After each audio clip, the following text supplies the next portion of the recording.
तुम्ही पाहत आहात MCN न्यूज मराठी। अकोट शहरातील छत्रपती शिवाजी महाराज चौकापासून बसस्थानक ते जिजामाता चौकापर्यंत गेलेल्या प्रशस्त मार्गावर मोठ्या प्रमाणात अतिक्रमण झाल्यामुळे या मार्गाचा श्वास कोंडला होता। परंतु अकोट नगरपालिकेने सोमवारपासून अतिक्रमण हटाव मोहीम राबविणे सुरू केले आहे। पहिल्याच दिवशी अतिक्रमण हटवण्यात आल्याने या मार्गाने आता मोकळा श्वास घेतल्याचे दिसून येत आहे।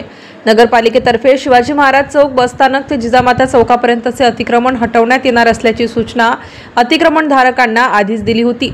त्यानुसार काही दुकानदारांनी स्वतःहून आपले अतिक्रमण काढले, तर अनेकांचे पालिकेने सोमवारी राबवलेल्या मोहिमेत अतिक्रमण काढून फेकले।